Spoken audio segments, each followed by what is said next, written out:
Hello and welcome back to my YouTube channel. My name is Faiza Ramuni and this is going to be part 9 of the X-Files. Bismillah.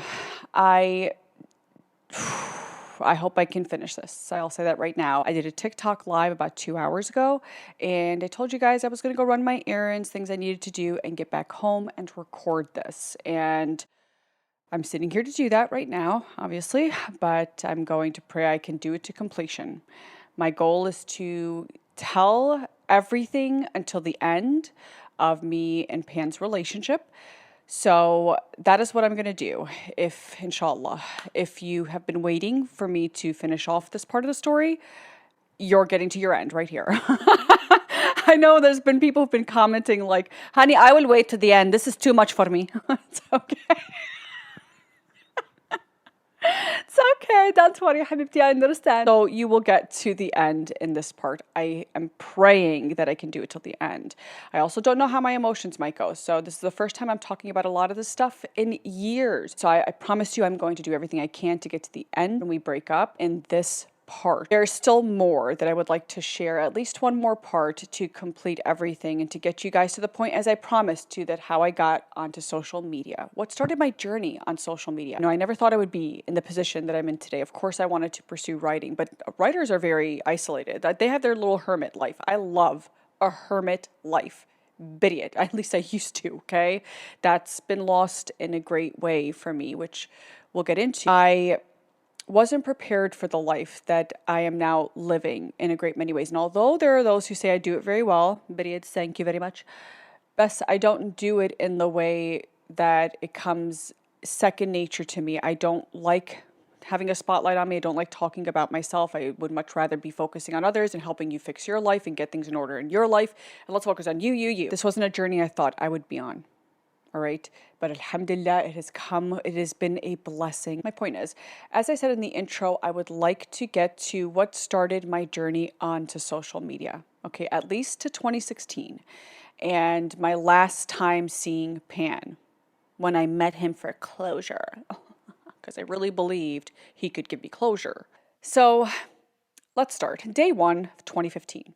Pan reaches out to me and says, like, we have to meet. There's no way. And of course, we were going to meet. I have this perspective that I believe I've said this in another part, that it was, a new year. It really matters what you do on that new year. And the first day of the new year really matters, like who you spend it with, how you spend it with, what your mentality is like.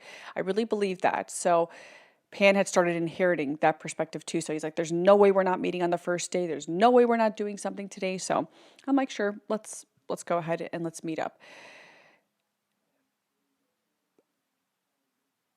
I would be a fucking liar if I said that I was the same person that I was before the Miami trip. I was not. I cared about Pan. I still loved him. I really, really cared about him. But I had this part of me that shut down. I had shut down. I was like, I can't look at you the same way. There's just no way. I would have to erase the question, the circumstance, the whole scenario. I'd have to erase it from my brain. And I was not created with a brain like that. I just was not. Till today, I am 40 years old. I still have a brain that will lock onto every memory, every detail, every word said. So I just won't forget it because my mind won't let me forget it. And I know that there are people who say that as time goes on, people forget things, like more and more gets forgotten and nobody really remembers how things happened. I need to be studied. My clients, I deal with clients globally, all right, who have often said to me, your memory is fucking crazy. You remember things we don't even remember about our relationships. So my mind, the way it works and has always functioned, is that I will remember every detail as it happened, the sounds, the smells, everything. My mind locks into it, right? And that's why I remember it so well, because it's not just the memory, it's the moment, the piece of clothing, the way the hair looked, the way the person smelled at that moment, what they were doing, if they were smoking a cigarette, how the smoke looked. Like my mind, maybe it's the writer in me, I will always pay attention to all those details. Okay, so everything's very vivid. And I would say this all the time in therapy. I'd be like, gosh, if I could just forget certain things. Alhamdulillah, it makes me very good at my job. But I could not forget what he had said, to me, the request he had made, I am referencing to him asking me for a threesome, okay? I could not get out of my head the way he looked, the way his body was, the way he tried to convince me that it was a joke, and it was not. Like, there were moments, Pan would always say to me, you're the most intelligent woman I've ever met, right? But then there were moments, it's like he treated me like I was the dumbest woman he'd ever come across. Like I was a fucking idiot. Like I would actually believe that was just a passing joke. Like that was just a conversation. That even the request in the restaurant, him asking, well, hey, she looks like she would be in. That would be, oh no, that was just a joke. That's just something he would say, you know. It shut something off in me. Oh, I just snapped my fingers. If you don't know me, I can't often snap my fingers. That was exciting. See, when you leave a horrible relationship, you can start snapping your fingers again. Pan saw it too because his demeanor had changed as well. Like he was really trying to go the extra mile, really trying to invest time, really trying to throw out compliments and make me feel like, oh, like I would never want anybody else besides you. And didn't click. I look back at this time of my life so many times, especially because I realized that I saw a real dark side to me, like how dark I can actually get, like why I am my father's daughter, right? And I look back so many times and I'm like, wow, that was the moment it started. Like I had reached a limit. And I'm a very patient woman. My God, anybody who ever knows me, if you know me, you know I'm a tremendously, tremendously patient woman, okay? I couldn't do my work if I wasn't patient. I wouldn't be able to handle the things I've handled at my job if I was not as patient as, alhamdulillah ya Rab, God has created me, okay? But, oh boy, there was a point I cursed that patience because I was way too patient. I could forgive many things. I realized that I had a very strong threshold for what I can take. Right? I had already been given good training through my childhood. I was like, oh, I could take that mean thing said. Oh, I could take him hitting me. Oh, I could take that. So I could go a long time, almost embarrassingly long. Because I would always find a reason for them, an understanding, to have some sort of compassion, to be a good Muslim, think about how hard life has been for them. As if it hadn't been for me. As if I had not gone through things and didn't deserve that way of being treated or talked down to. So, yeah, it's embarrassing to think back on how much I allowed and how long it took me to get to that point that I disconnected. But the point is that I disconnected when we came back from Miami. I was like, I don't know. My mentality was, I care about this guy, but also I don't. And, we meet up on the first day of the new year. I think I had said that we were meeting up on the first day of the new year. He comes to pick me up. When I walk towards the car, comes out, he's got balloons. He's got flowers, right? Opens the car door. There's chocolate. There's candies. There's a MacBook, a brand new MacBook. Has on the front of the MacBook, he wrote down, get to writing again, which I held onto that box for years. I think I threw that away end of 2016 going to 2017. Like it was full. He actually had to come out to move things around, get things into the back seat, and he just wanted me to open the door and to see it, right? And as I've said before, Pan was very good at putting on a show and really sweeping me off my feet, all right? Especially when you hadn't experienced things like that. I get into the car and he tells me to open the glove compartment. I do, and inside's a Cartier bracelet. And I'm just looking at everything, like in the back seat, because he had put the stuff in the back seat at this point. I'm like looking from there to the Cartier bracelet on my lap. I'm like, yay! But also, gosh, where did this money come from? Like, it was amazing. Don't get me wrong, but I was just like, okay, thank you. So we meet up, start talking about work. And at this point, I had started a new job. I don't think I said this, the last part, that in 2014, December of 2014, I had started a new job. I started a job as an insurance, like a pre-cert coordinator supervisor at an insurance company. And it was a good paying job. It was a well-respected company. I didn't really like the job exactly because American insurance, need I say more? But the customers loved me. I love the customer. The customers would call and they'd be like, I don't want to talk to you. I want to talk to Pfizer. And I'm like, hey, that's not my name, but transfer them over. How can I help you, Mr. Rogers? How can I make your day better in the neighborhood of insurance? Insurance in America is the most depressing subject ever. And I learned that firsthand, how horrible it is on every level. So not a very enjoyable job. And I remember even telling Pan that I'm like, I don't even want to talk about it. I was there to take care of my mom, take care of the finances. That's what I was there for. I needed a job because at this point, writing and consulting with clients was not paying me anything. I wasn't taking any pay from clients at all. I was doing that all from my own time, meeting people out of my own pocket. Never took a penny, not even a coffee. Looking back, I probably should have taken the coffee. David, what's wrong with you? Save myself some money. But I was very good at my job. I always have been at anything I set my mind to, which should scare a lot of people right now.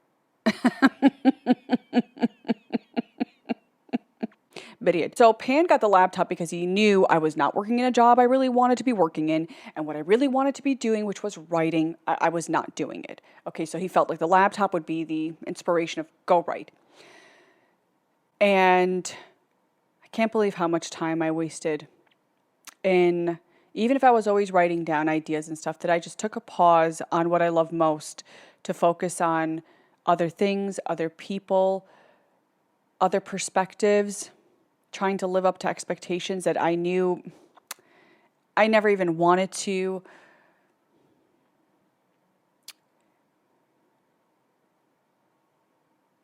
Yeah. An artist's life is what a journey. Pan says, this laptop's for you to start your new journey.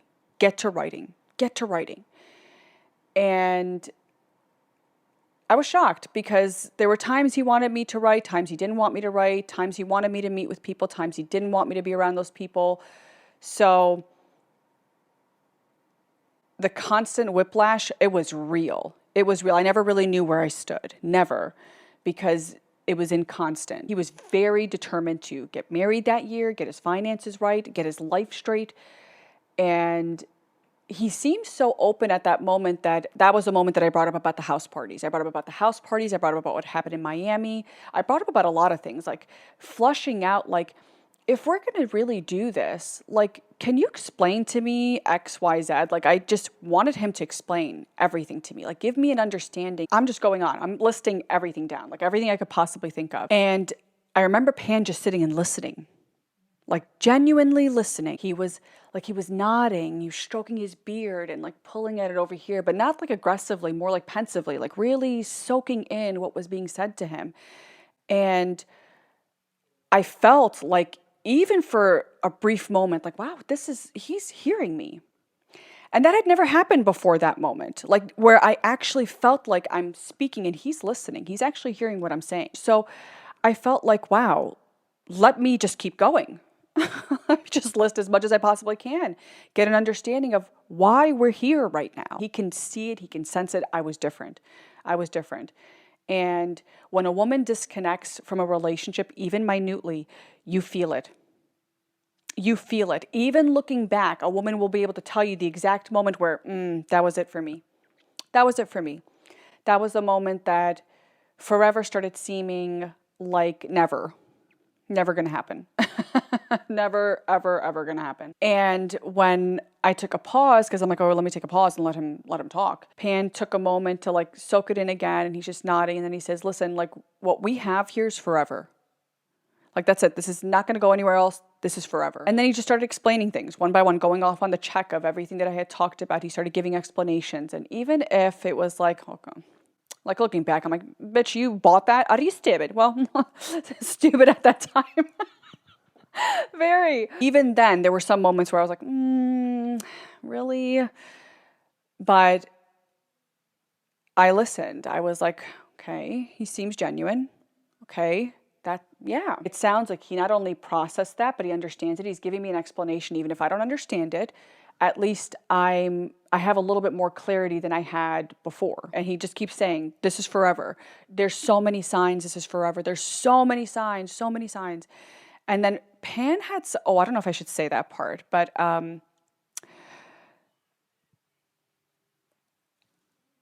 I'll say that Pan had something that was very odd.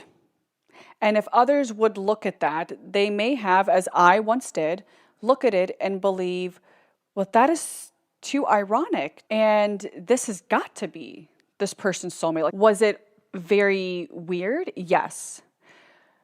Could people have looked at it sort of providential? Absolutely. I mean, absolutely. That's the interesting part about the way that the devil works and the way dark forces work in this world, is that they will give you moments and times or something that will make you believe like, oh my gosh, this has got to be forever, right? But that intuitive voice inside tells you, something's off, right? And so Pan started like pointing to this, what he felt was this validating source of saying, look at this, like that's proof we're meant to be together. And at that moment, I'm like, yeah, I guess so. That is, I mean, it is. Since the moment I met you, that was very odd. That's a very odd thing. Without explaining it, it sounds so weird. But that's what I can say. I might even have to cut this out so I don't confuse you guys too much. But if I decide to leave it in, the best way I can describe it is, imagine if you had, I don't know, seen a picture of when you were kids, and let's say the person you end up dating ends up being in the picture there, but you didn't know each other and you never met. Like, that's not what it was, but I'm just giving you an example that would be as ironic, right? So let's just say something like that happened, where if that were to happen, in most cases it would be as, oh my gosh, this is probably your soulmate, this is who you're meant to be with. But that was not the case with Pan and I. That was not the case with Pan and I. And I didn't see that at that point. At that point, I'm thinking, yeah, it must be. This is crazy ways, you know? So that's actually a good lesson to teach you guys right now. Beware of signs, okay? Not all signs are trying to tell you to get closer to a person. They might be telling you to get further away, okay? But you have to have the courage to say, I'm willing to do that, despite the ripple effect it might have. Right? Speaking of ripple effect, Pan tells me that, you know, work on a laptop, start your writing, start your dreams, do your thing, right? But he brought up something which was the first time I had heard about something that was happening within the community about the work I was doing behind the scenes. And that's when he says, you know, do your work, get focused. You can even start, you know, getting your clients scheduled and everything. And like he was talking about spreadsheets and all that type of stuff. And he said, but be careful with the work that you're doing with clients, because people are starting to talk. Now, I want you to remember, at this point, there was no Muslim relationship experts, okay? There was nobody teaching Muslim girls how to date. Dating is a sin. It's haram. You're not supposed to do that. Even though technically they do date, chaperone dating, it's still called dating, stupid. So you can only imagine the anger that was starting to brew with many in the Muslim world here in the United States, abroad, because my work was not what it became later because of social media. This was all word of mouth, which grew quite quickly, okay? Because remember, again, nobody had access to this type of information and to somebody they can ask those questions to, right? So people were starting to talk that I was, again, straying Muslim girls away from their family and telling them to choose their own partners, God forbid, and telling them to dress a certain way and to act a certain way and be rebellious, which was just not what was happening at all. But it didn't matter. That was a perspective that was starting to grow, and it was starting to snowball to such a degree that Pan got access to the information. And so he told me that day, he's like, you know, be careful with talking to a lot of people, because these people need to keep these things private, because they're leaking your name, and that can destroy your reputation, and that can hurt your name, and it can hurt your father's name. And he was just going on. Now, did I think too much about reputation at this point regarding my work and the things I was doing with the Muslim clients I was working with? No, no, I didn't.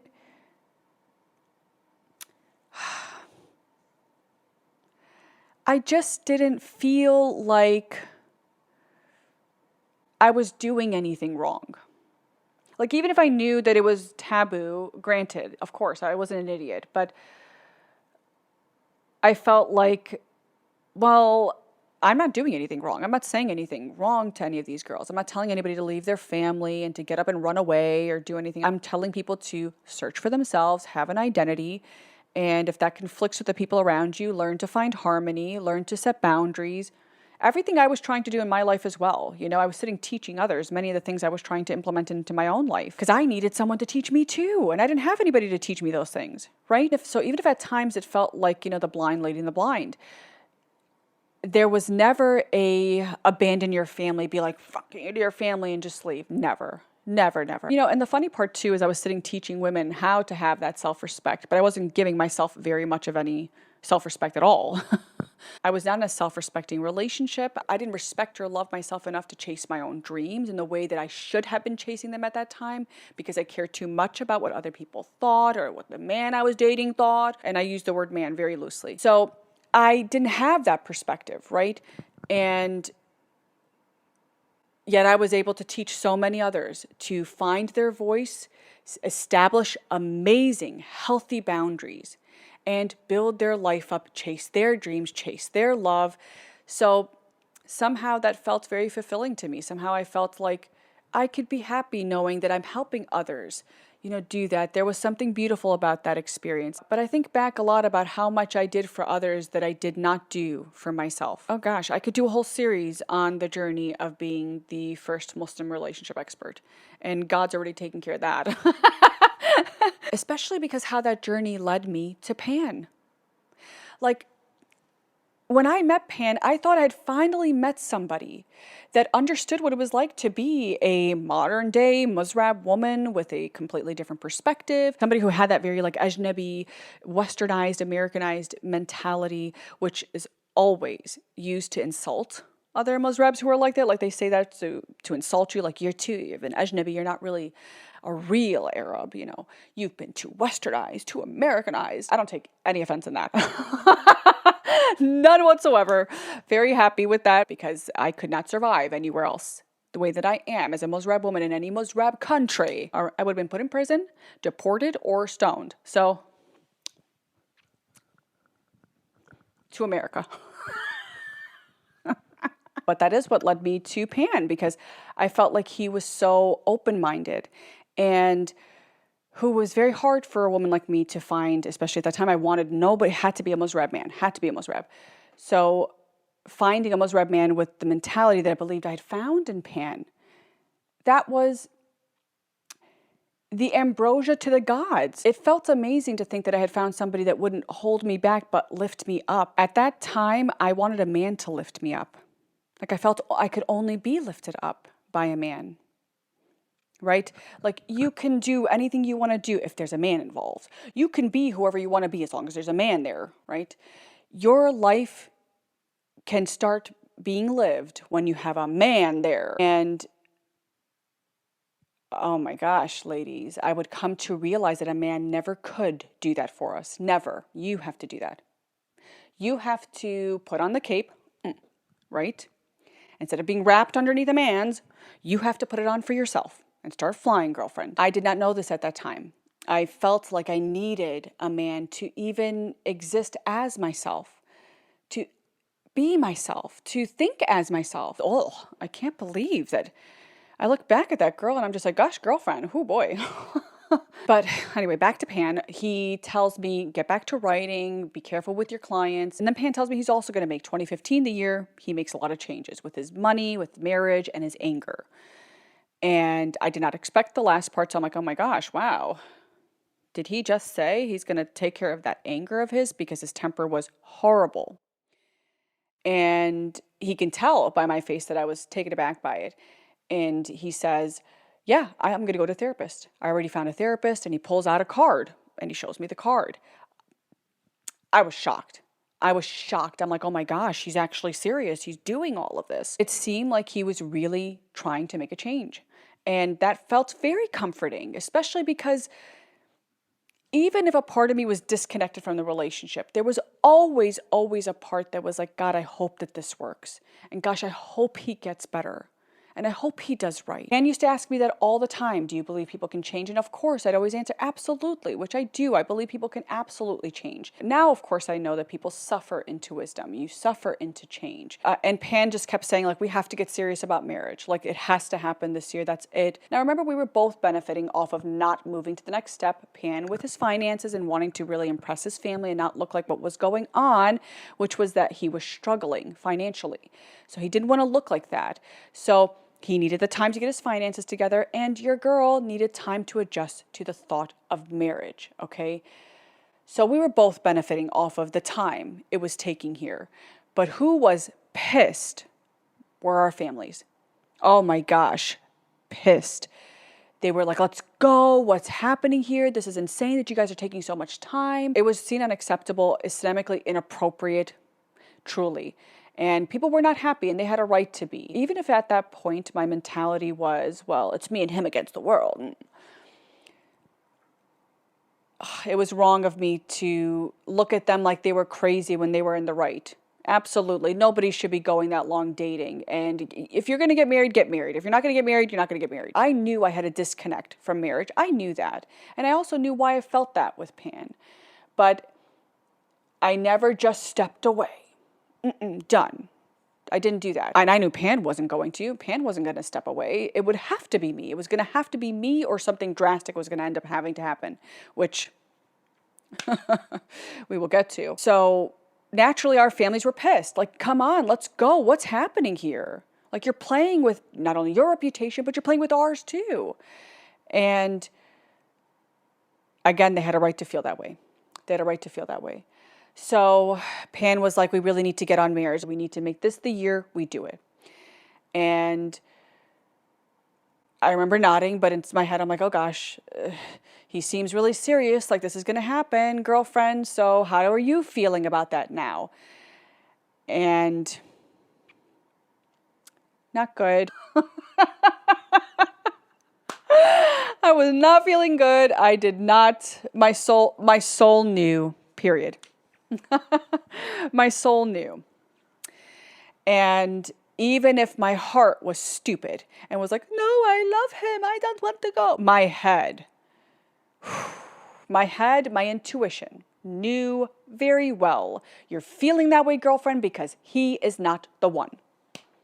Otherwise, you'd be out about, be proud, would have gotten married by now. I wouldn't have done any of this sneaking around. And what would be the reason? What would be the reason? If the intention was, I want to get married to this person, that's what it would have been. But, bismillah, you know, and I just, gosh, guys, I did not listen to my gut. Ow. I did not listen to my intuition at all. My discernment was screaming in every which way you can possibly scream at an individual. Nope, honey. Keep it moving. And I was like, no, I love him. You know. You live, you learn, you grow, right? And now you teach. That's what I'm doing here. So I was like, but yes. I was like, let's do it. We have to get on it. Even the lying, it was so out of control. Oh my gosh, everything was a lie, everything. There were times that even we didn't want to look like we were meeting as often as we were meeting. So he would say he was out with his friends, and I would say I was with Nadine. And I was even worried at one point. I'm like, well, Nadine leaves town. What am I going to do? Who am I going to use for my lies? Even when we would go out of town, it was always, it's a work trip. I'm going on a work trip, you know. For all the work trips I should have had Mossadi. Stupid, you know. The lies were out of control. It was out of control. But I did get my karma for it. So don't worry. I did get my karma for it. God made sure that I understood why you do not lie to those you love.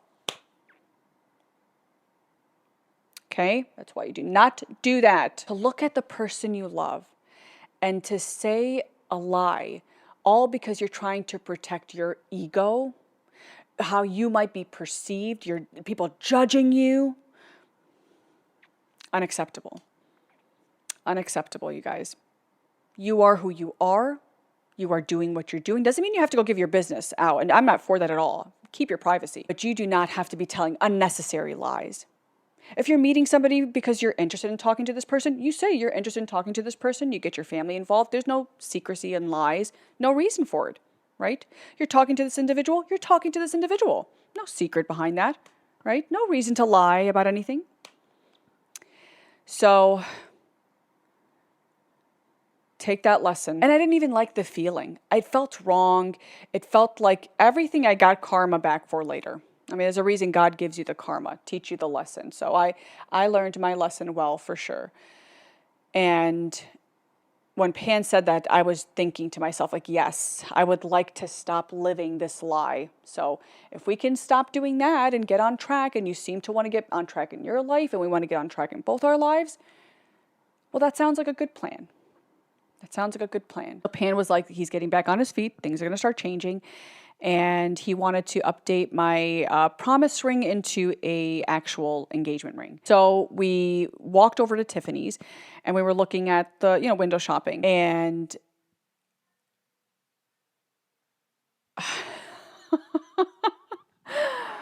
oh my gosh, I look back at this and I just laugh because subhanAllah, what I teach, I once was.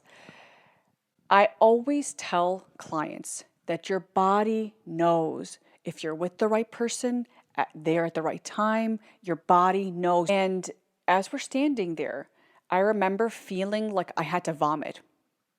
Oh my gosh, it was like coming up like, and I'm like trying to swallow and keep my composure. And Pan looks over and he goes, "Are you good, babe? You good?" And I was like, oh my gosh, I don't know. I feel like I did. I felt like sick to my stomach. And he goes, well, let's get something in your system. I, got a coffee, started drinking it, and started feeling a little bit better. But oh boy, I just was not feeling good.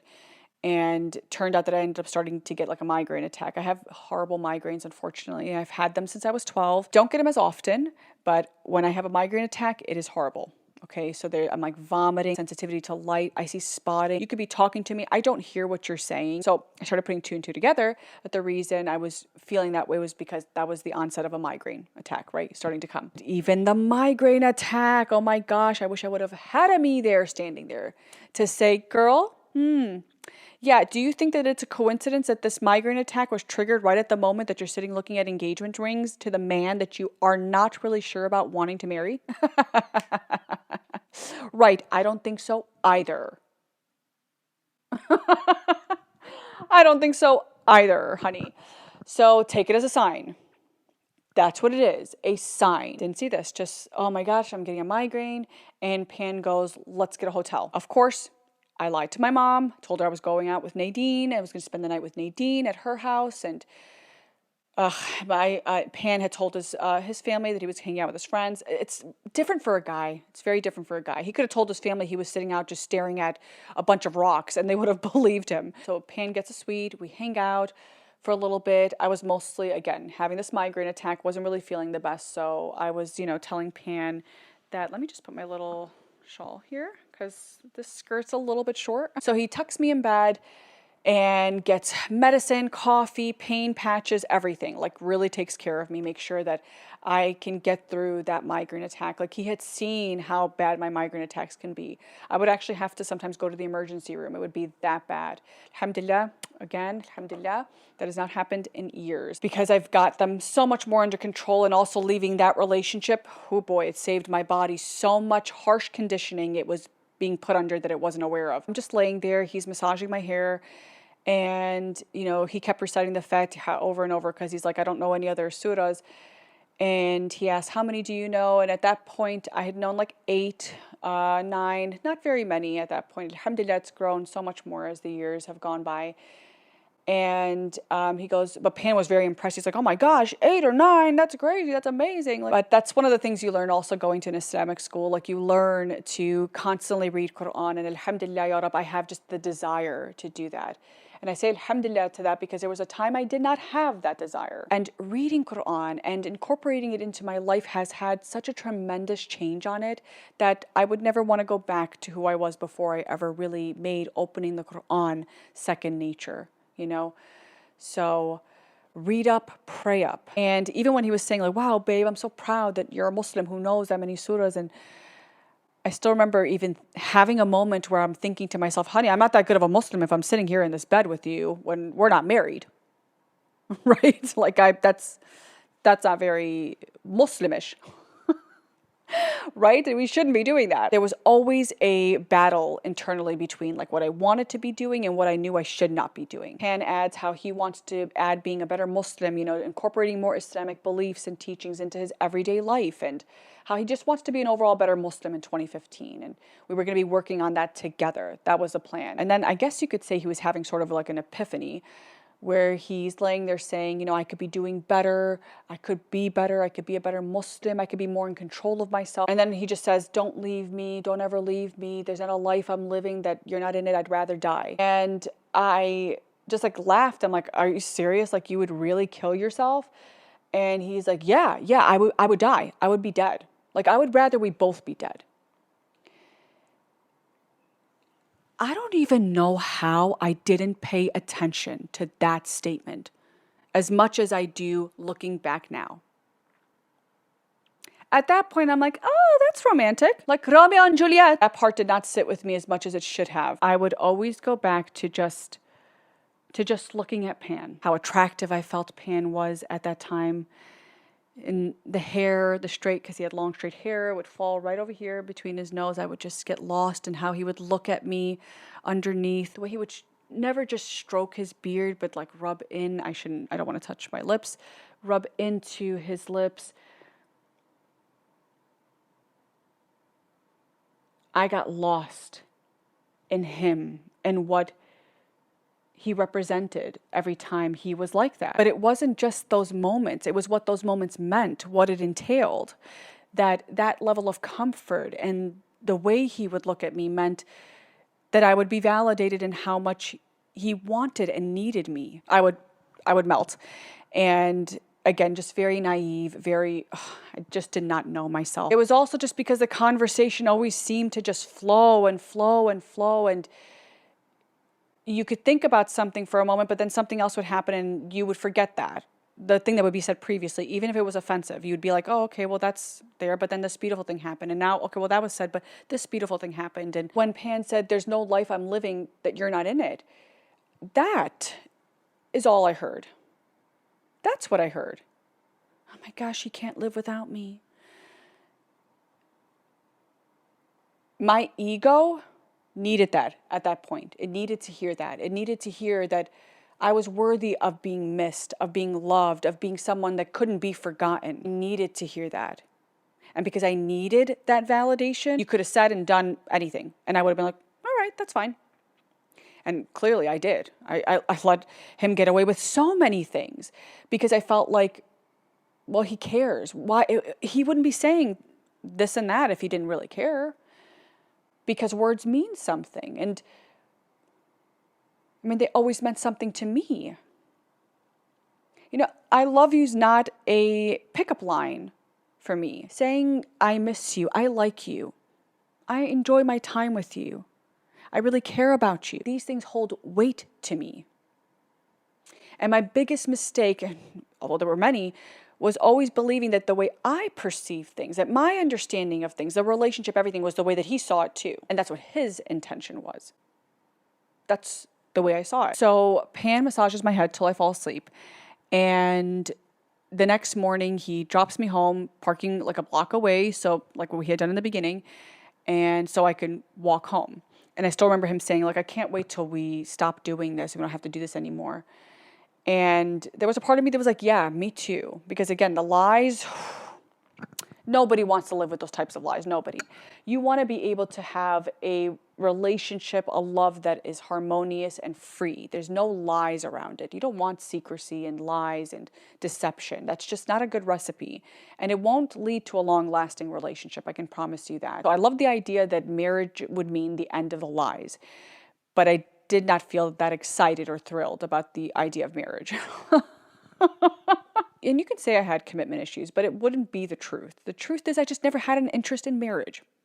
As a 40-year-old relationship expert, the reason I now have an interest in marriage is because I love accountability. I love accountability. I would much rather we get divorced and then you have to pay up cha-ching masari-dari, right? Rather than having to go pack up my stuff from your apartment in a box and walk home and do that whole humiliating walk. Absolutely not. I love the masari for mistakes. So I'm all about accountability. And marriage does give you a contractual reason to hold somebody accountable for the things and the time that you invest in that relationship. So that part, love it. My disconnect from marriage came from what I now recognize was my obsession with autonomy. I do not believe a fulfilling life requires a man. I don't believe that. At the core, I never have. That's why I was 31 and dating instead of being married. I didn't know then what I was resisting really was Pan, not necessarily marriage, even though I had this perspective. I did not want to marry Pan, right? I'm sorry if I hit the mic. I can't see if I did or not. I just questioned myself and felt very bad because I thought, like, here is this broken guy trying to put himself back together like Humpty Dumpty. And you're just like, nah.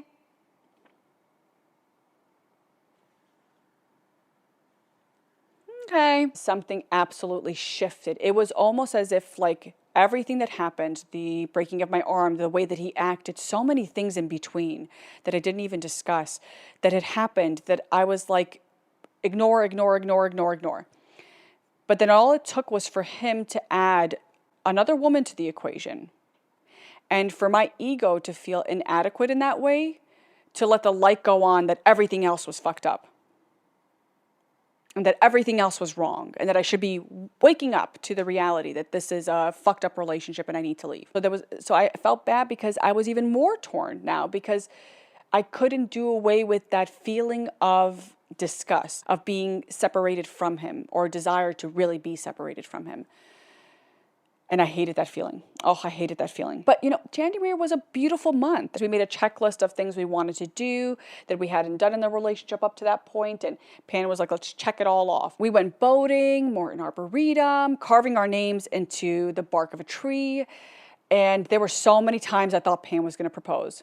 So many moments where I'm like, oh my gosh, it's going to happen right now. I had always made it clear that you don't go to my family first, you come to me first. Okay, ask me for my hand first. Because I don't like the cultural perspective, although my opinion has changed on this a bit, that, you go to the family to ask for her hand.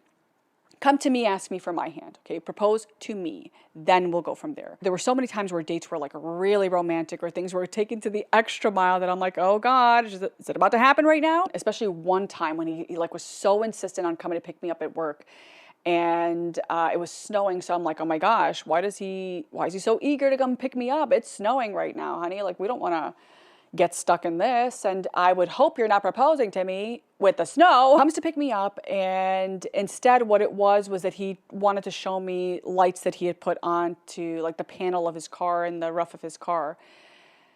And I still remember being there like, okay, is a ring gonna pop out right now? Is that what this is about to happen?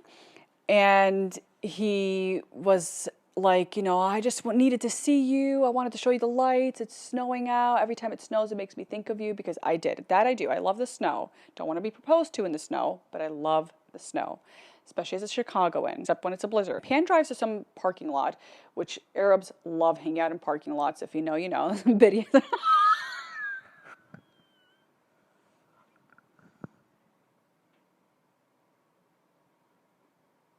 Anyway. We were getting out, like just doing snow angels and stuff like that. And when we got back into the car, like everything seemed fine at first. But the next day I was like coughing and sneezing. I got very, very sick. And by the time Valentine's Day comes around, oh, my battery's about to die. Hold on, guys. Okay, I hate taking a break in between flushing. Bess And I also did not charge my laptop. I forgot to bring the charger. Where did I leave off? Ya Rabbi, this is a perfect time to outline, honey.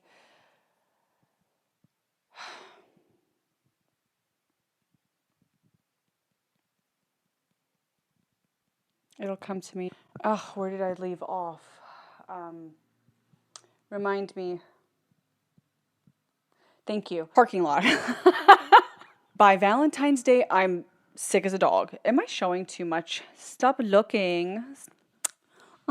I even remember my coworkers saying, they're like, oh my gosh, like you look very pale. And I was, again, sick. I couldn't go home though. I couldn't miss work at that point. So I'm on my desk just working, and who do I see come around? Pan. And he has all these roses. He's like, babe, you look really sick. And I did, guys. I was feeling awful. And my manager comes around and she's like, why don't you get off of work early? Go relax, and that's fine. And Pan's like, yeah, let's do that. So I was like, all right, yeah, that's fine, but maybe not right now, maybe after lunch, right? And Pan's like, all right, I'll wait for you after lunch. And just as Pan is about to leave, one of my coworkers, my male coworkers, comes around and walks right behind Pan and is walking like super slow. And so the whole thing just looked like, of course, for someone like Pan, he was like locked on the guy. They were doing one of these. I'm just like, oh gosh, here we go.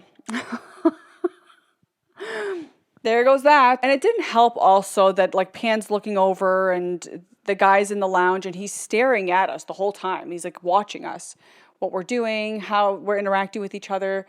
And Pan just did not do well with stuff like that. Like not at all. And Pan says he's going to be right outside waiting for me after lunch. And I'm like, all right, I'll be right out after. I get off, go meet Pan, and on the drive over, Pan's pissed, but he's not pissed at me, which I'm like, oh, thank God, because normally it would be, you shouldn't have been standing there, because he would always have like this rule that I wasn't allowed to stand, like if I was anywhere that my back was open, and a guy could be standing behind me, that was a no. He would always blame me, like if a guy looked at me, if a guy spoke to me, it was always I was doing something, it was my fault. I was giving off an impression that made that guy think he can come talk to me.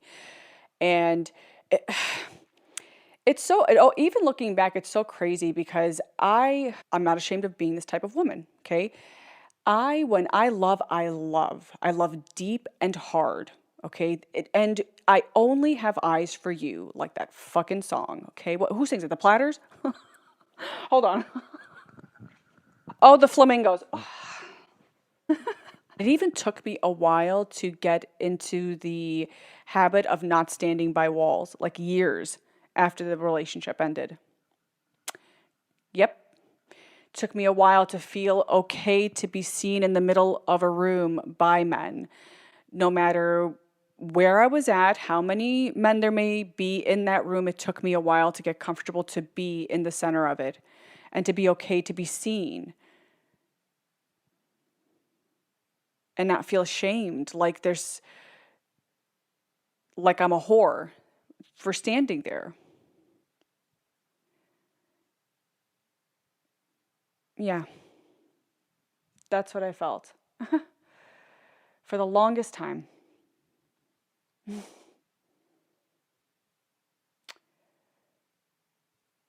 Thank God I got over that.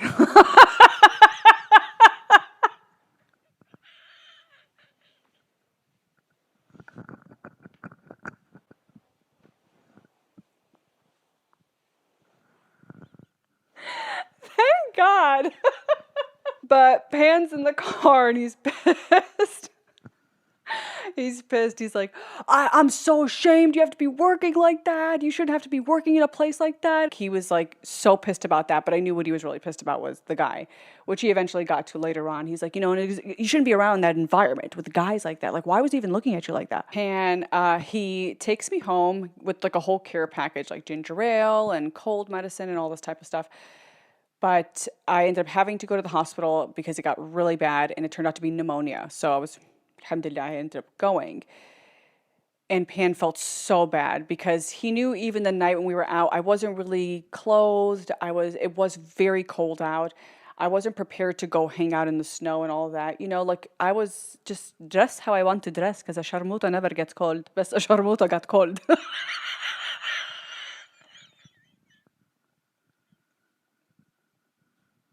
Again, Pan was even more upset with the job. You should leave that job and everything. He got his wish because a few months later, I ended up losing my job at this insurance job. The only good thing was that I got a payout from it. I just had to wait to get it. Come May of 2015, we get a letter, and by we I mean my mom and I get a letter from the landlord that they are going to be selling the property and that we would be evicted. Oh man, that was very hard on my mom, especially because we had lived in that place for over 30 years. The last place my dad left was that place. So it was very hard for my mom, and just came so unexpected that we just were not prepared. It's so interesting because even looking back at it as I'm sitting here to talk, gosh, I've never talked about this. Even as that happened, I still remember thinking like, well, I want to get out of the south side of Chicago. Like, it's getting bad. Like, there's a gang war happening right now. Drive-bys were happening like every other week, sometimes every week. The dream is always just to get out. And I was at that point where I was like, I just want to go. So you have the sigh of relief, like, well, now we're being forced to go. And I don't know if we were not forced to leave, if we would have left, because especially my mom was very comfortable there. And yeah. So it was going to be, God had to push us out, for sure. God had to push us out. So here we are in a position now where we're being evicted and having to look for a brand new place. And one of the many disadvantages of coming from that type of upbringing where you're always living paycheck to paycheck and trying to just figure life out. You don't have the money to do the things other people can do. You have to think about rent and putting groceries in the refrigerator and paying your bills. So you don't have two things. Number one, a lack of understanding of what it really means to have credit. All right. And number two, no money to help build it at that time when you're living paycheck to paycheck to paycheck just to make ends meet, especially when my dad had passed away. So things were so different. My gosh, so crazy to look back. So the journey became having to find a place that would be okay with poor credit and in exchange take extra money down, which they were going to do anyway. But, that proved to be very difficult. Oh boy, very hard. Very hard. It was through that journey that I realized, I'm like, man, I wish I would have had an understanding of what it meant to have credit and how important it is to build it. And the worst part was that anybody who had credit, who can actually help us get out, did not want to help us. And the people who wanted to help didn't have the credit.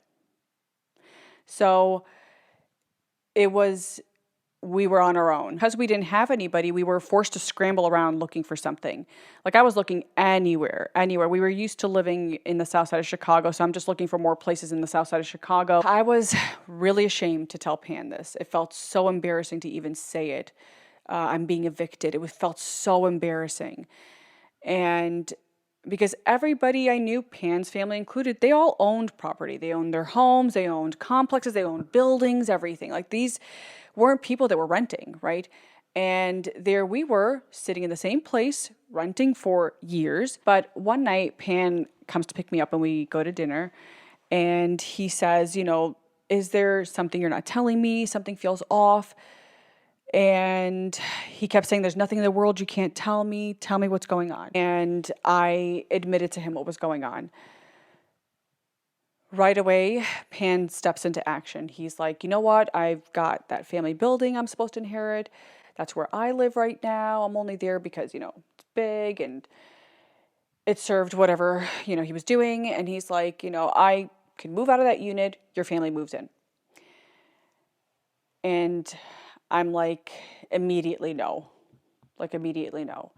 Because my soul was just like, I don't know about that. Because once I'm there. Like, I'm there. I'm locked in at that point. And I just, oh gosh, something about it just kept screaming, nope, don't do it. Don't do it. Don't do it, Faiza. You're smarter than this.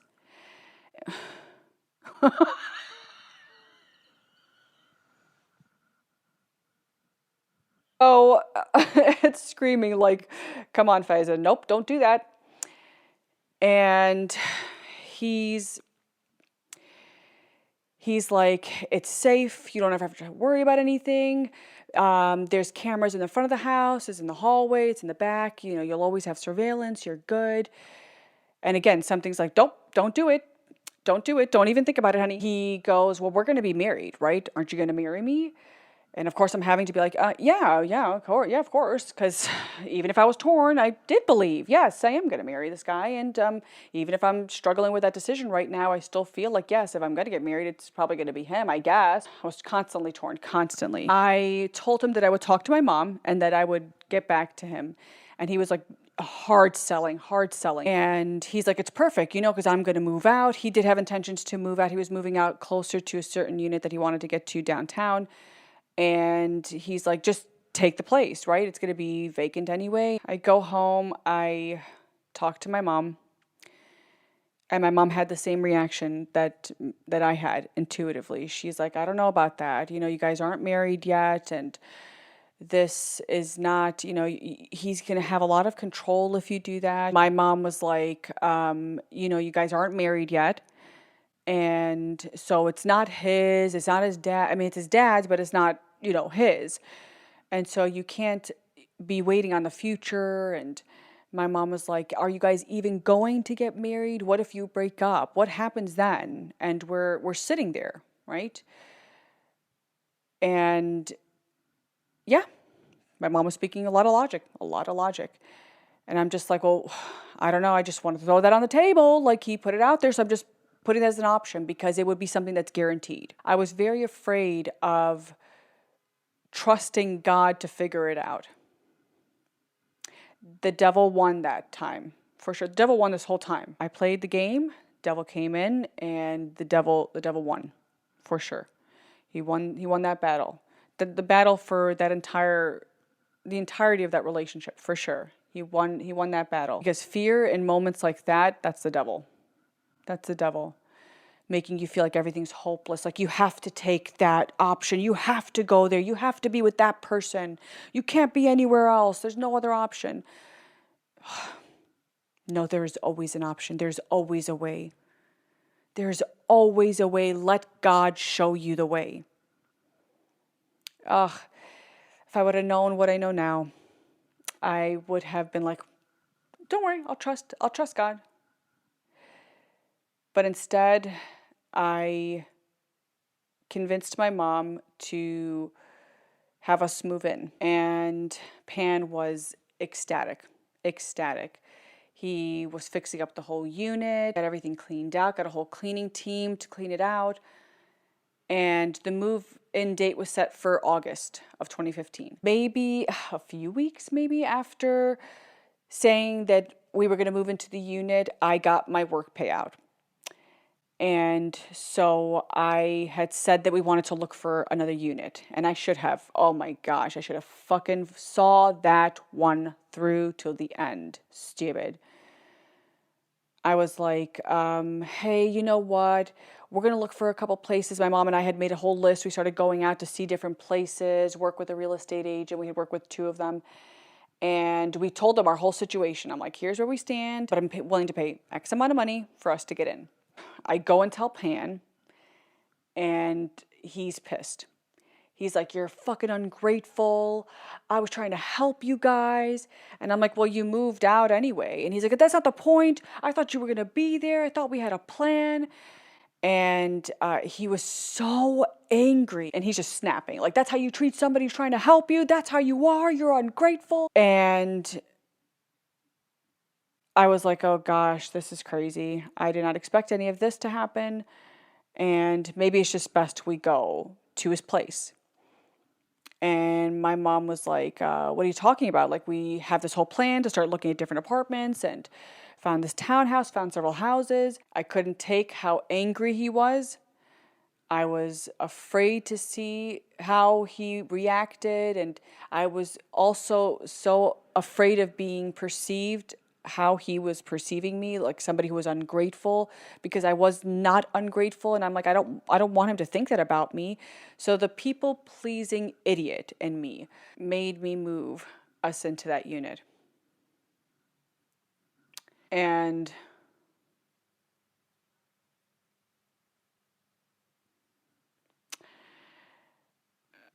you have to remember the decisions you make on who you choose to love has a ripple effect on your family. So I tell Pan in the car, I'm like, don't worry, yeah, we'll move in, it's fine. And he's still going on and on, like just like snapping and snapping. And I'm like, what's really going on? What's happening right now? And that's when he admits to me that he's in tremendous debt. And he thought he was going to be able to get moving forward with marriage and all that, but he realized, now he's in a lot of debt. He's behind on his car, he's behind on his bills. And guys, I'm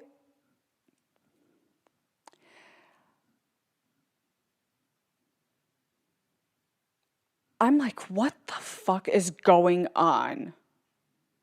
Like, one minute you have all this money and everything's great. The next minute you're broke and trying to figure things out. Like, what's reality right now? I was stunned. I'm like, I thought this man was on his own 2 feet and everything was going well.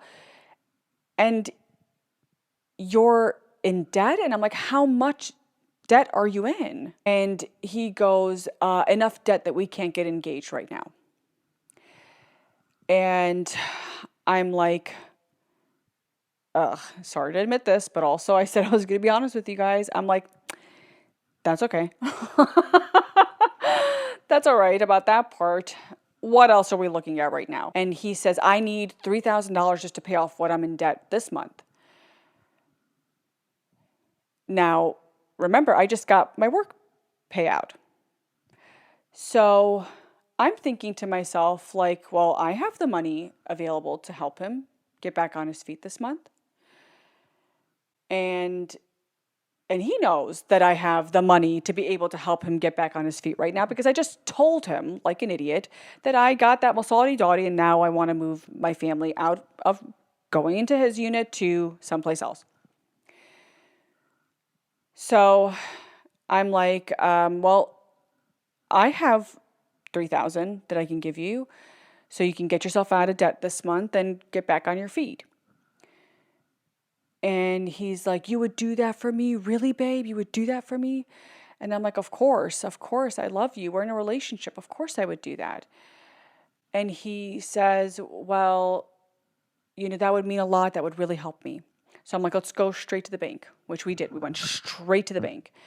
I go inside. I get out $3,000, put it into an envelope, even wrote him like a cute little note, like new beginnings, and handed it to him. He didn't even read the envelope. He just went straight to counting the money. And I will never forget this moment. He is counting the money and he goes, oh, it's $3,000. And I say, yeah, you said you needed $3,000 to get out of debt, right? And he goes, well, I mean, that's not what's going to be what gets me out of debt, but, it's a nice little start.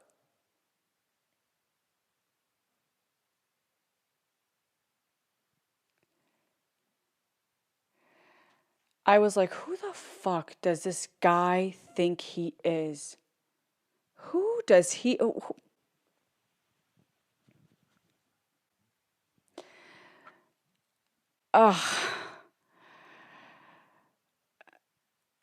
Even thinking thoughts like that, even the fact that my mind even shifted to that anger, right? That was not something I felt before towards Pan. It was always a very forgiving, like, oh, no, that's understandable. Oh, I understand. Oh, maybe he really is. Maybe. Oh boy, I was angry. And he says, no, I'm just kidding. Alhamdulillah, alhamdulillah. I'm like, yeah, alhamdulillah. Yeah, alhamdulillah. And he goes, why are you getting so angry? Why are you getting so angry? And I mean, it still gets me angry now. It still gets me angry today. Even reliving it at this moment, like, alhamdulillah. It's not like it was a man coming to give another man $3,000. You have your woman coming to give you $3,000. Even if she was coming to give you $3. You're not embarrassed that your woman's coming to give you that money? What I started losing, which had started in Miami, if I haven't made that clear enough right now, I had already started losing the ability to be filtered. I was done. That nice side of me, that kindness, it was being chipped away. And let me tell you something. I learned that if Pan had a monster living, thriving, breathing in him, I had one that was even uglier. And it could be as ugly as it needed to be to survive around his monster. For someone who was always sort of a kumbaya, you know, people would often call me the Dalai Lama. I was like, fuck the Dalai Lama.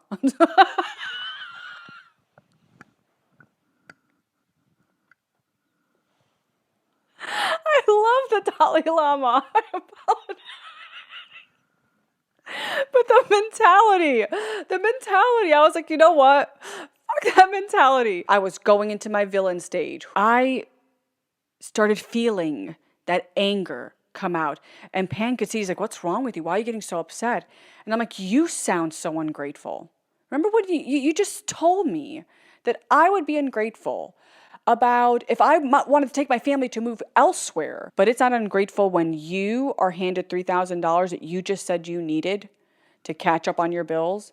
And you're like, meh. And Pan starts cracking a joke like, oh, you look so cute when you get angry. And he's just like trying to, oh my gosh. It was so infuriating. So Pan says his debt is towards more like $7,000. And I'm like, listen, I can't do that right now. Like, I'm needing to move my family in. And he's like, aren't you going to move your family into the unit? And I'm like, yeah, but I still need money to make sure my family's going to be taken care of and that things are okay. I don't want my mom to ever worry about anything. It's hard to go from being a girl living under a man's roof to having to be the man of the house. It's such an adjustment. And I just was not prepared for my role in that. And so every penny counted, and I could not just keep going to give money to Pan. So I'm like, I can't do that. Like, I need to be thinking about my family, regardless of whether we move here or not. And he says, yeah, no, that's fine. I'm just letting you know, you wanted to know how much I need to get out of debt. That's how much it would be. And the conversation once again circles back to, are you moving into the unit? I said yes, that we were still moving in. And tells me, like, remember, you can paint the place. You can do anything you want to do with it. And for whatever reason, that kind of like lifted my spirits. I was like, oh yeah, I like to paint. I do. I love painting places. I love being creative with walls. And he tells me to go by the unit. We can walk around, look at it now that it's empty, because I had never seen the place when it was empty. And when we went, it was like such an adjustment.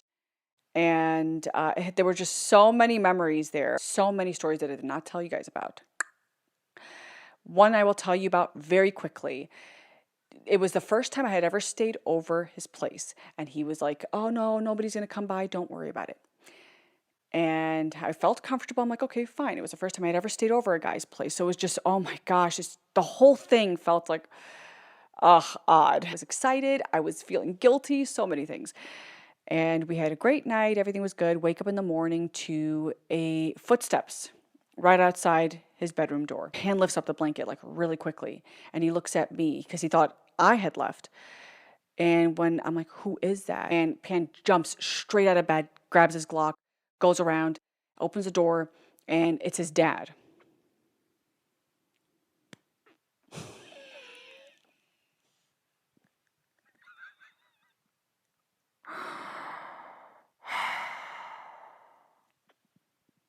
It was his dad.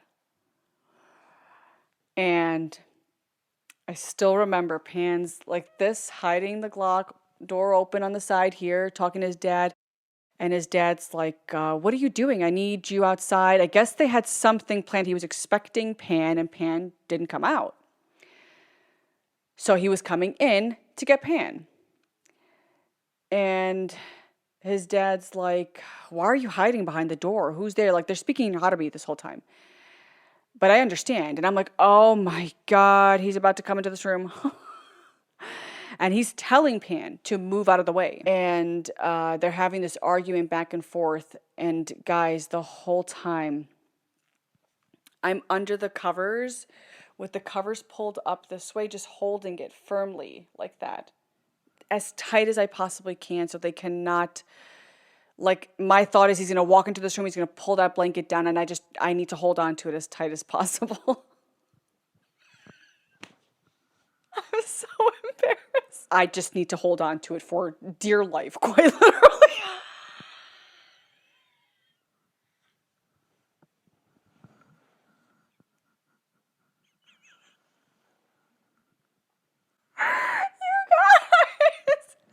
So I'm holding on to it for dear life. And oh God. Guys, his dad pushes past him.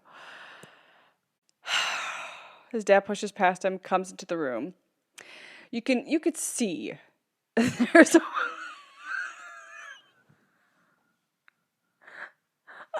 my God. Oh my God, I'm so embarrassed even repeating this. Started, I have to commit. You could always edit it out. You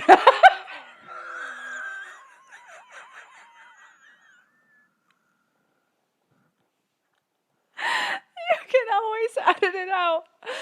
Oh my God. Oh, the dad comes into the room. He comes into the room and he asks, who's there? And Pan goes, nobody, I need you to go. I need you to go. And his dad just got so embarrassed, like just so embarrassed, turned around, he left, and he was like cussing Pan's life out. We were so certain that his dad was going to tell the mom, and oh my God, it would be hell. But for whatever reason, never did. This is the first time that's being heard. Gosh, so seeing that memory wiped of the place, everything was gone. And he goes, yeah, and you can paint the walls, you can do whatever you want with it. So he's like, why don't we go to Home Depot and start looking at the colors? I think the paints also made him feel more comfortable that we were moving in for sure, because he did not want to leave Home Depot unless I had paint cans that were going to be dropped off at that place, sitting in his apartment. Now, at this point where all this is happening, we're in July. On that day, I decided to stay in, start painting, and Pan's like, all right, I'll keep you company. So he brings his laptop, he's sitting on the floor, working, I'm painting. And we're just like talking, hanging out, ordering in, enjoying our time together. Pan gets called into work, he has to leave. So the plan was I'm going to stay painting and Pan would go work, come back, pick me up, we'd go to dinner. So Pan leaves to work and I decide to, as I said, continue painting, doing my thing. While I'm there, I get a notification from a possible job opportunity. But for whatever reason, it wasn't working on my phone, so Pan had left his laptop and I said if I could log into his laptop and check my email there. And Pan's like, yeah, go ahead, of course. I didn't know his password. I had never asked for his password or anything like that, which is so, because he knew mine. So I have to get the password from him. He tells me what it is, put it in. I check my email, and as I'm going through it, I see a Facebook message pop up on the side. When they say curiosity killed the cat, yep, I go, click it. What is it? 3 separate conversations Pan's having with 3 separate women, flirting, sending pictures, sending songs, sending videos, sending funny things that they find. Oh, I was so shocked. I was so shocked because here I was with somebody in a relationship who almost every other day was talking about the fear of me cheating, me cheating on them. And there he was cheating. I read every message, clicked every link, listened to every song, watched every video, Googled every subject they brought up. I felt so betrayed.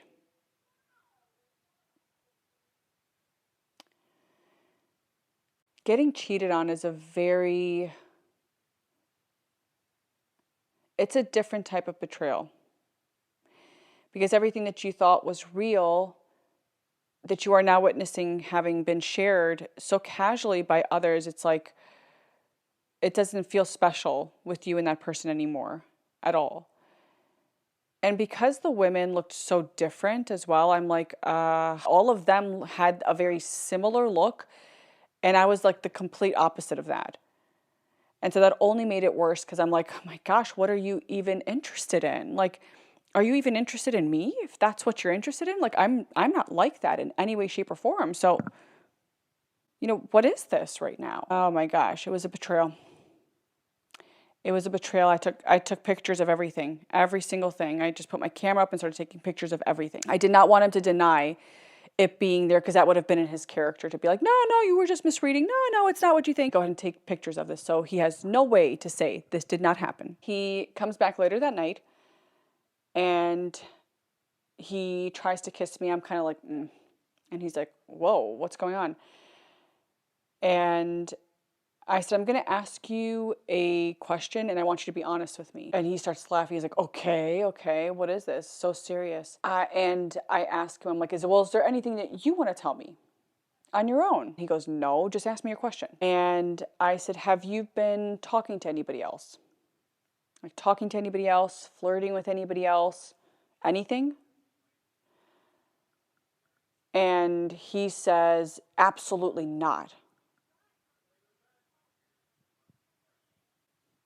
I tell him to unlock his laptop, right?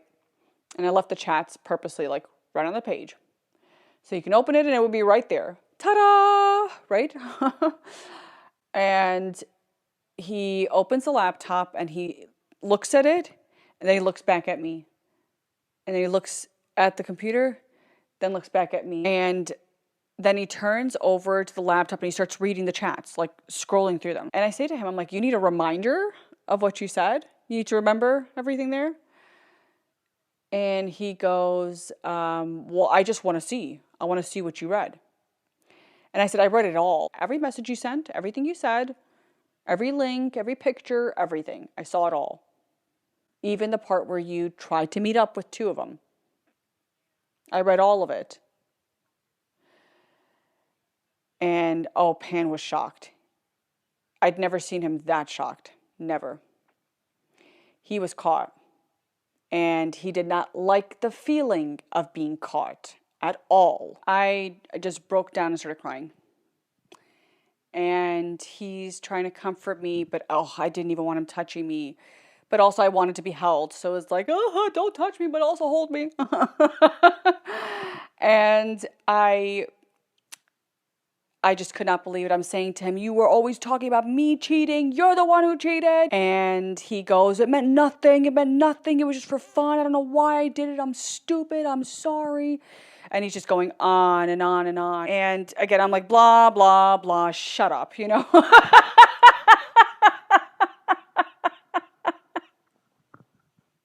Deletes his Facebook page, deactivates everything. But before he's deleting all the messages, I'm done. What? I'm going to block them even. And it's like the damage was done. I'm like, deleting the messages, deleting your page, it means nothing. What are you doing right now? Like, what is this supposed to mean right now? And I'm like, you just deleted it because you don't want a paper trail. And he goes, no, I deleted it because I don't want you to keep reading it. And I'm like, I will never forget what was said. Like, never. And I tell Pan that I have pictures on my phone. So immediately when I said that, he goes right after my phone. I grab it first, go into the bedroom, lock the door. And Pan's banging on the door, open the door. And I'm yelling at the top of my lungs, like, you just want to delete the evidence. You don't want anyone to see what you did. I'm yelling. All of a sudden, door gets kicked in. Fucking kicked in. Even the way he walked in was just like, kicking the door was just like another Tuesday. And goes through my phone, starts deleting everything, all the evidence, getting it off. And I'm just letting it happen. Got home and then didn't message him that night. Next morning, I message and say that we were done. I did not want to be in the relationship anymore. And he starts telling me, do you realize that the only person that's ever talked about being done in this relationship is you? Do you realize that?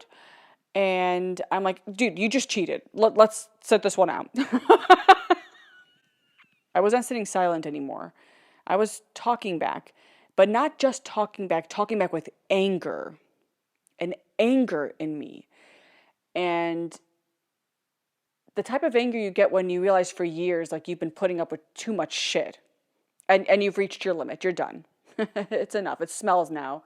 Got to move on. No amount of potpourri is going to help that. So I told Pan what I should have told him on our first date during dinner, that I'm done. I was going to tell my family I was done.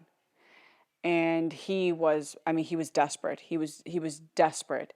He was panicking, getting everybody he could think about involved to try to talk to me, to get on the phone, to try to fix things. I still remember even somebody had said to me that the reason that he cheated was because they believed that we weren't shish kebabbing, you know. They thought I was still a virgin, he was still a virgin. And they said that the reason that Pan had done that with those 3 girls was because he was sexually frustrated because I wasn't giving to him. And that if I had given to him by, of course, getting married, doing things right, if we got married, then I could have given it to him, he wouldn't have been looking elsewhere. Said nothing. It was best. And I even remember them saying, like, "Are you okay? Are you there?" And I'm like, "Yeah, I'll talk to you later. I'll talk to you later." Click. And even looking back, that's just so Arab to blame the woman for the man going elsewhere. He went elsewhere because he wanted to go elsewhere. Pan's desperate, leaving notes on the house in the mailbox, dropping things off. And I still remember even having to get things into the house quickly because I hadn't told my family just yet. Even though I said I was going to, I had not told my family just yet. And I didn't want them to suspect anything with things being dropped off. And why was he sending notes? And why is he sending cards? And he was desperate to make it work. The craziest part was that every time I tried to distance myself from him, right? Like, my mom would tell me, let's go for a drive. I'd jump into the car with her. We'd go for a drive. And who would be there? Pan. He'd pop up in the car next to us. Oh my gosh. Wow, there he is. Hey, Salam alaikum. How's everything? I would take an Uber downtown just to walk around and purposely get lost, end up on a certain block, and who would be there? Pan. Just sitting in his car. I would go into Party City to get an engagement card, and who would be down the aisle next to me? Pan. So he would always have that same line, like, wow, this is weird. And yeah, I thought it was too. I was none the wiser. I thought it was too. I thought, it's so fucking weird that he would be here like that. It has to be fate, has to be destiny, right? Again, this is my perspective at that time. I get out of Party City on that particular day that I casually hit into him, and we talk a little bit on the outside. He's like, I'd like to meet, I want to talk. It's really important. Please give me a chance to talk. Please let me work this out. I agreed to speak to him. I'm like, yeah, because at that point, I still loved this guy. I was stupid. I still loved him. I felt inadequate. I felt like if I let Pan go, they won. My ego was, whew. If I let him go, even though he's a piece of shit, if I let him go, they win. They get him. I didn't look at it like, well, what are they getting? I didn't look at it like that. I looked at it like, wow, they're going to get him. They're going to be able to experience him, right?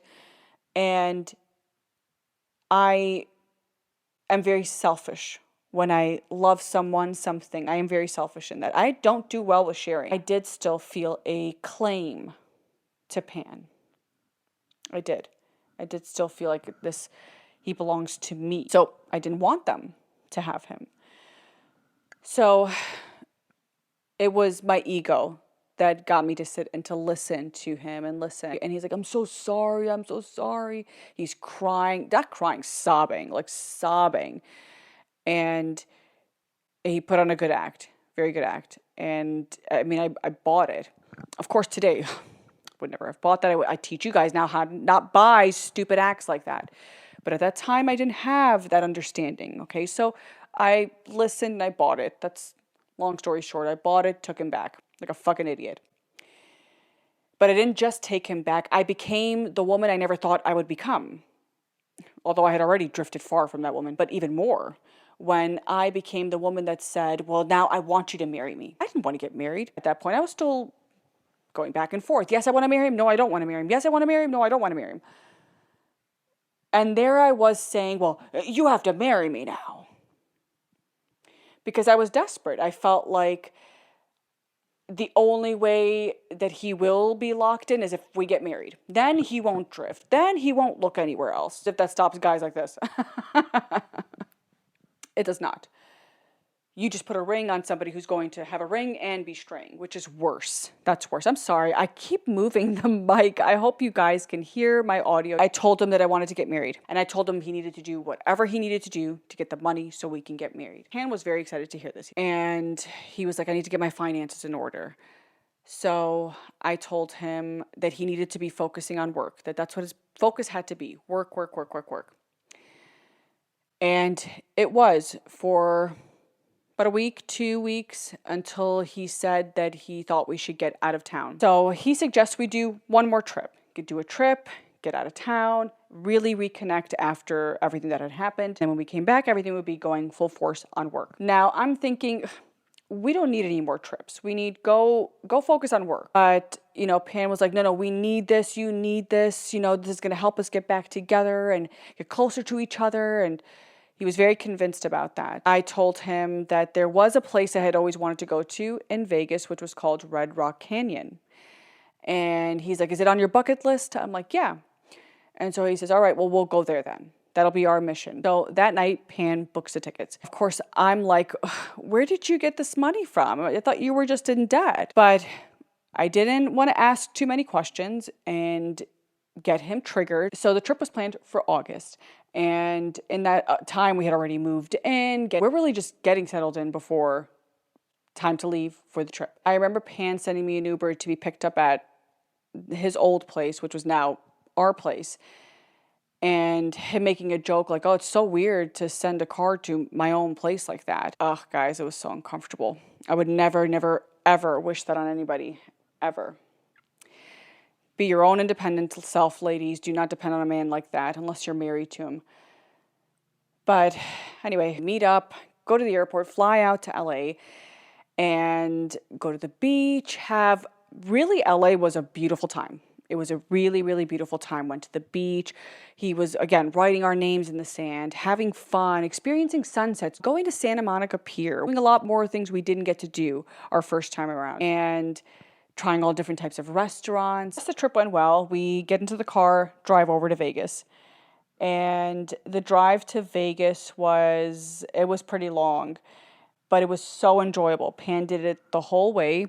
And we just spent that time having fun, taking pictures, singing to songs, dancing in the car, just having fun. I even remember there was a point like where traffic started slowing down and Pan was like, come on my lap, and I'm like a spider monkey, so I can just like climb right over.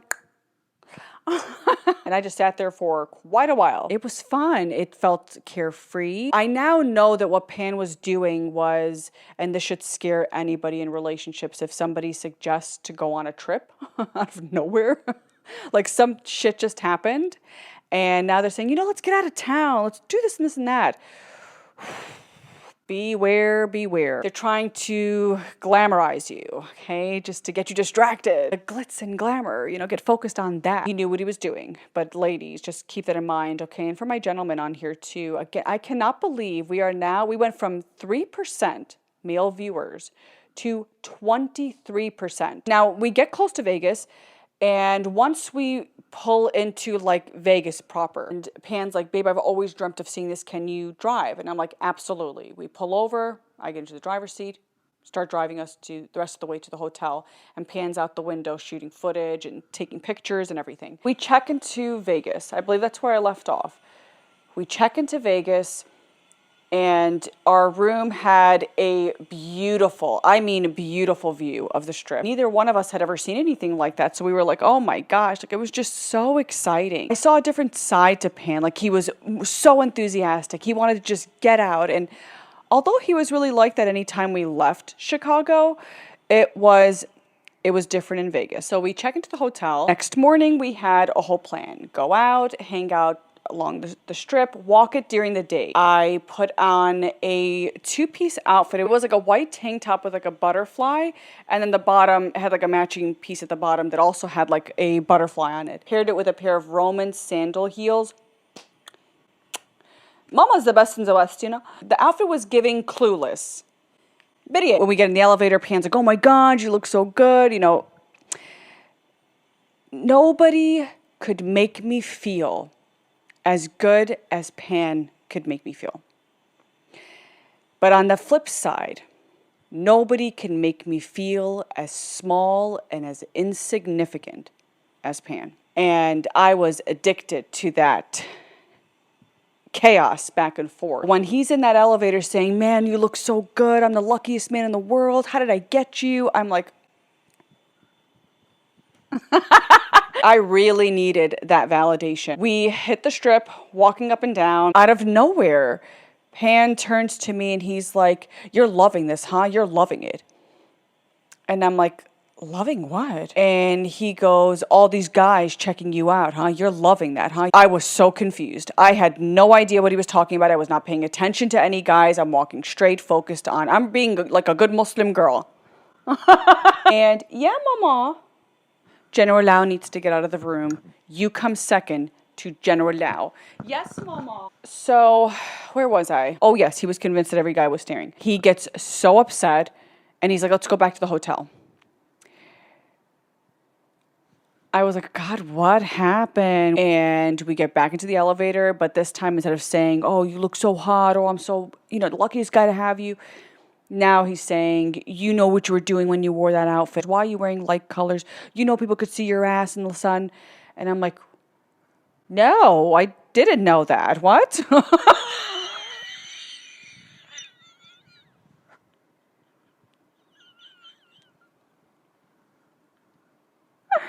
No, I did not know that.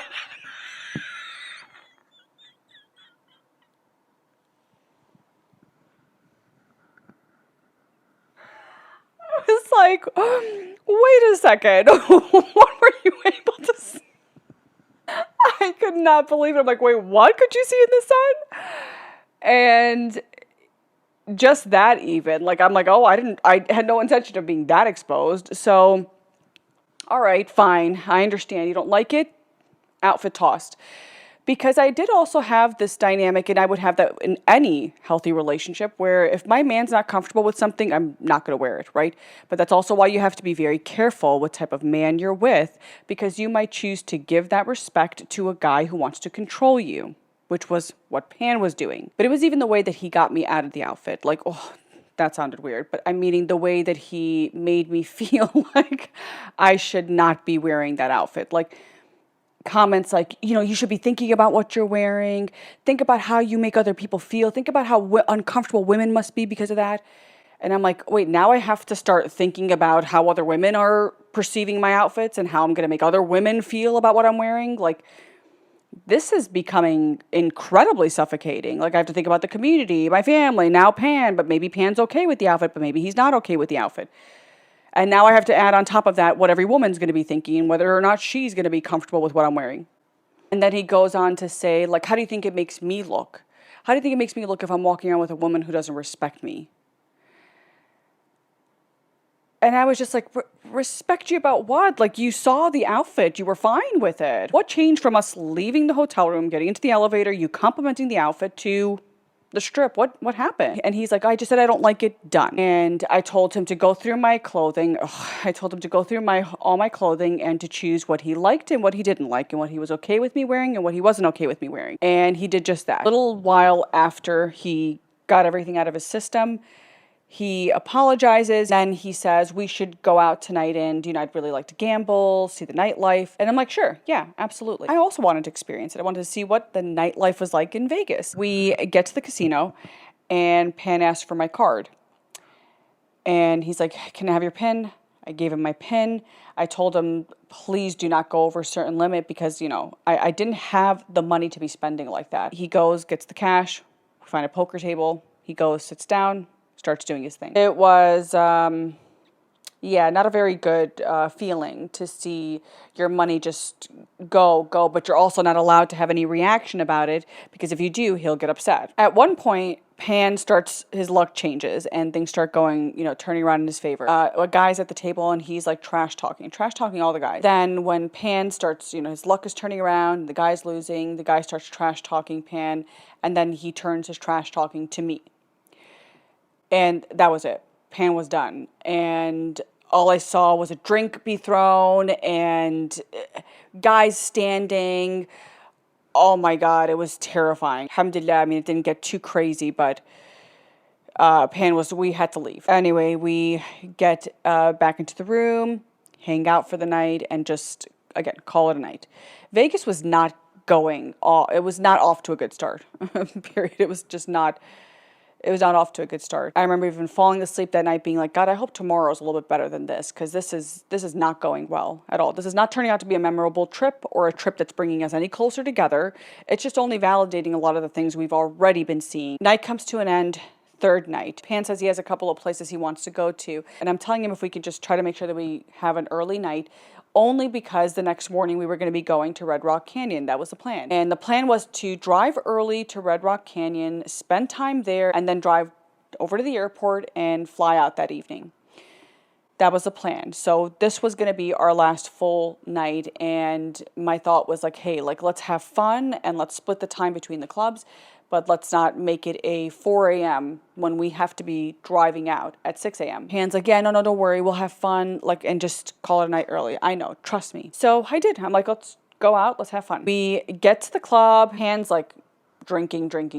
And I'm like, let's slow it down, okay, please. We can have fun without any drinks. And he goes, babe, you know what? It's fine if we don't go this time. We can always go another time. We don't have to go this time. And I say, Pan, this is the reason that we came on this trip. You were going to be doing your part. I wanted to do Red Rock Canyon. And he goes, we're in the middle of this club. We're having fun. Have fun. What are you talking about right now? We're in the middle here. No drama.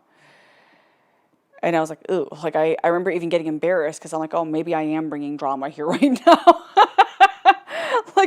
Maybe this is not the place to be talking about what I want to be doing tomorrow when we're here in this moment. So I was like, oh, I apologize. All right, we'll just talk about it later. There was one point where Pan leaves again to go get drinks, and he's like, stay right here. So I'm standing with my back to the wall and watching him, making sure he has an eye on me so he knows that I'm not looking at any other guys. There's no reason if any other guy approaches that has nothing to do with me at all. And even when he would move over a little bit, I would keep trying to keep my eyes locked on him as he's watching me as well, because I didn't want any problem. And as I'm standing there, a girl approaches me, and I'm just thinking, alhamdulillah, it's a woman rather than it being a guy. And she was beautiful, mashallah, she was beautiful. And she says to me, she's like, oh my God, you're stunning. And I'm like, girl, you're stunning. What are we talking about here right now? You're beautiful. And she goes, no, you're so beautiful. Can I touch your skin? Your skin looks so soft. And I'm like, sure. So I put my arm up, and she's touching my arm, but the Pan comes over. And Pan has this wide smile on his face. And all I'm thinking is, honey, that's it. Let me put my arm down because this is his fantasy right here. And I'm not going to play into his fantasy. She's like, oh my God, your girl is so beautiful. You better treat her right. And he goes, yeah, she is. And Pan's just holding me, bringing me really close. And I take the drink from him, and I'm just sipping, being like, all right, honey. I'm thinking this. I didn't say it. I'm just looking at her all right, honey, my man's here now. You can go. You can continue on. She didn't leave. She's standing there trying to hug me, and she's like, oh my God, you smell so good. And she was just going on and on. It was like she was drunk. She was drunk. And I asked her, I'm like, hey, girl, where are your friends? Like, are you here alone? And she's like, no, you see the whole group over there? Those are my friends. And we look over and it's like a whole group. She goes, oh, that's my boyfriend over there, but I had to come over and talk to you. Han whispers in my ear. He goes, ask her. She seems like she's ready to go. And I just looked at this guy like, what the fuck are you talking about right now? And he smiles. He's like, what? And I go, have a good night to the girl. And I just start walking away. And of course, Pan walks right behind me. He grabs me and I'm like, you're fucking ridiculous. You know that? And he's like, oh, so you curse now. I still remember that. He was so floored. He's like, oh, so you curse now. But I was so pissed. I'm like, what the fuck? What the fuck don't you get? I would never touch her. I would never do anything to her. That'd be disgusting to me. I just want to see her with you. And I'm like, well, I don't want to be with her. What kind of Muslim man asks a Muslim woman to do something like that? And he says to me, you're really going to ask me that here, standing here with a drink in your hand, dressed like that? And I'm like, oop.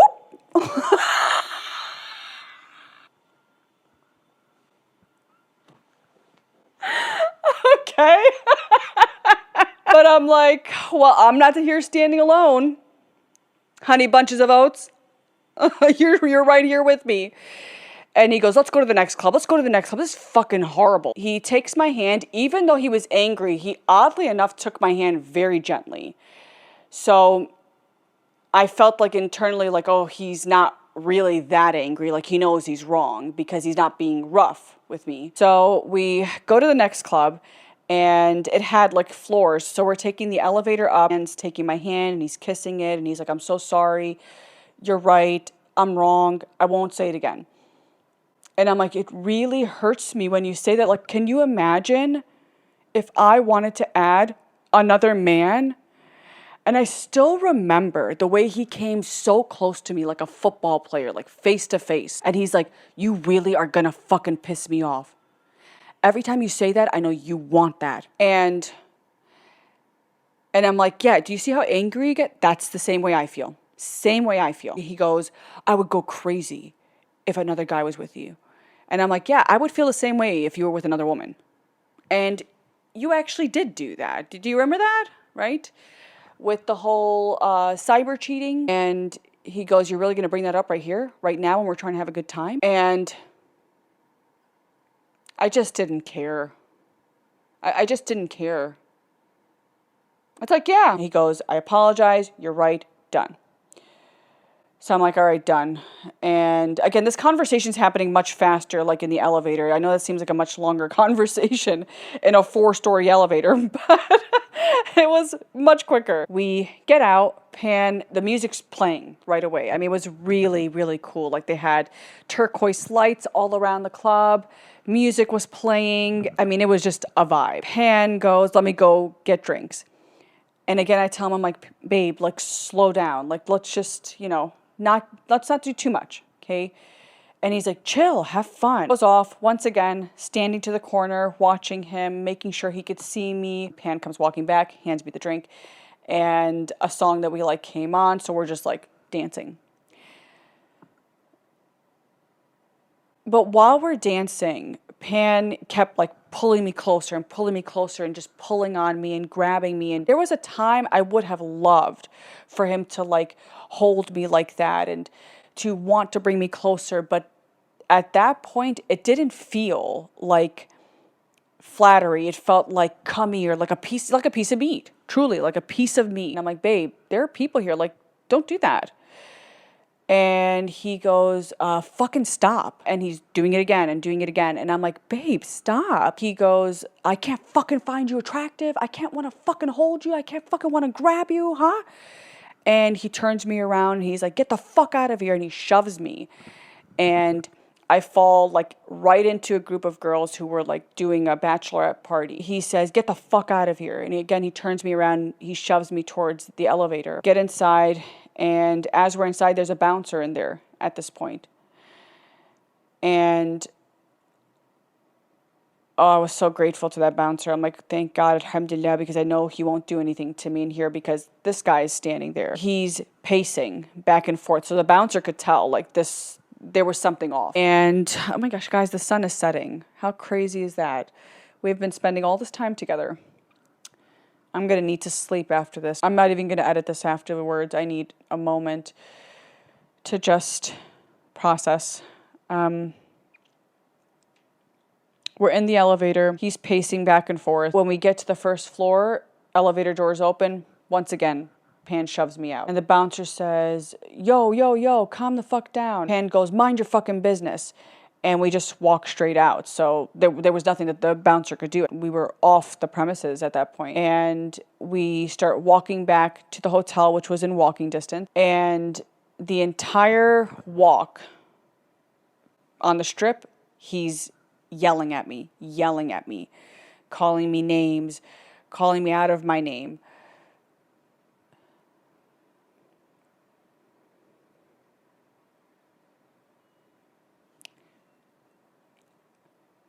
I remember the faces of the people we passed and how literally not one person came to help me. Not one person. Nobody said anything. Nobody did anything. Nobody got involved. And I had this moment of realization where it was like, no, they're not involved, and they're not going to get involved because you have to get yourself out of this.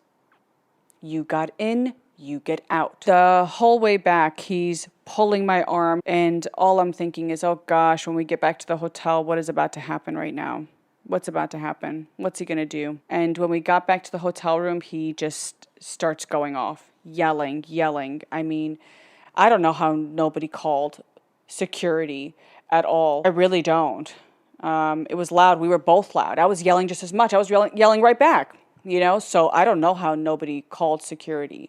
It was clearly a fucking toxic ass relationship and two people that needed to be completely away from each other. Every time I even tried to get to the door, he would block it. Every time.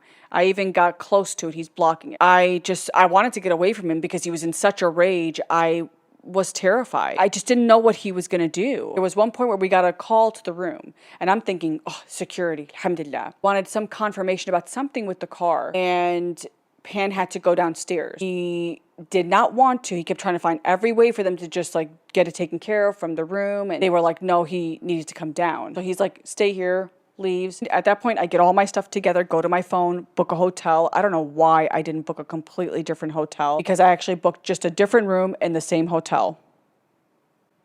Get my stuff together and I get out of the room.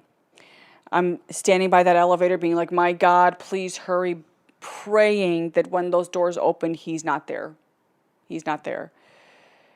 And doors open, he's not there. Get into the elevator, I'm going down, again praying he's not in the lobby when the doors open, because I knew that valet was in a completely different part. So I come up to the counter and again praying, go quick, let's go.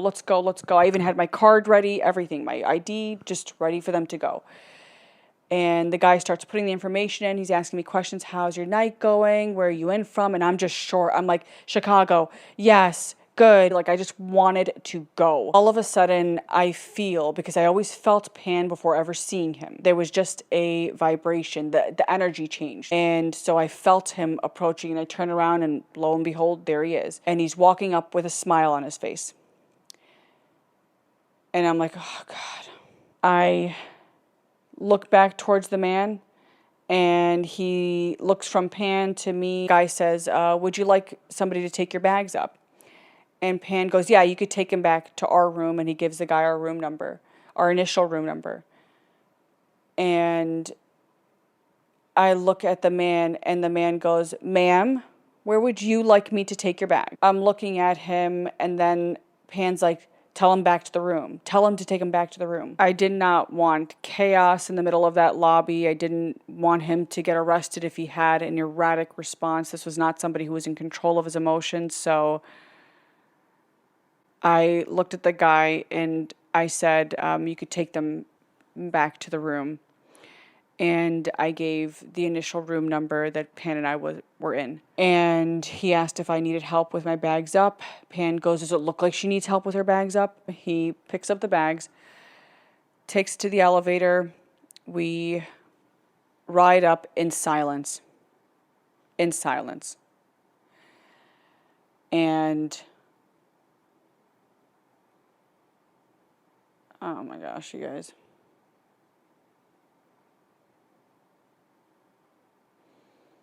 We get back to that room and all hell broke loose.